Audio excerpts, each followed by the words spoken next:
Hi, I'm Emily Ariano, the Helen DeWitt Jones Endowed Manager of Education at the National Ranching Heritage Center. I'm going to take you on a tour of Play Out West, our exhibit on Western toys. It covers a wide variety of toys spanning nearly a century. During your tour, you will see many different Old West or cowboy themes, as well as learn about the different materials that have been used to make these toys. Many of the toys you will see are made of metal. Some of the earliest toys in the exhibit are made of cast iron, while most of the metal toys are made from stamped tin. The oldest cast iron toy in the exhibit is this stove that was made in the early 1900s. Other objects made from cast iron include these cap guns from the 1920s and 1930s. Cap guns were some of the first Old West toys made in the United States. The most popular cap guns were those that looked like the classic revolver, a gun tied to the popular imagination of the Old West. By the 1940s, most cap guns were made of tin or tin alloy. These cap guns from the 1940s and 1950s are good examples. Stamped metal toys started appearing in the 1930s. One of the earliest of this type in the exhibit is this truck and horse trailer. The stamped metal toys became more refined over time and featured lithographed images and designs. Look at these wagons and notice how the manufacturer used printing to provide the illusion of wood and canvas. Now look at these stagecoaches and notice how the paint is used to provide the illusion of doors and passengers. The wagons and stagecoaches are great, but we need something to go with them. How about some buildings? If you have a stagecoach, then you should have a town or a stagecoach stop. Let's look at some buildings from our Old West town. Again, we see some stamped metal toys with very detailed paintwork.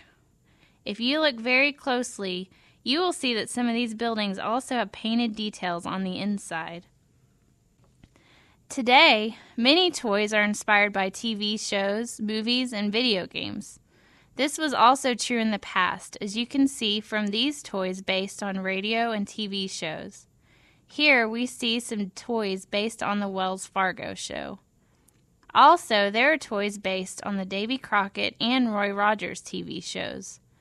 Of course, no exhibit of Western toys would be complete without the classic Red Ryder BB gun, which was the star of the popular holiday movie A Christmas Story. Mechanical toys were also very popular. You can see a simple rocking toy with a cowboy holding a very active pose. There have also been some shooting games such as this one. You could wind the toy and try to shoot the spinning target, or these bad guys riding across on horses. Here's a wind-up horse and rider from Japan. Action figures were and still are a common addition to a toy chest.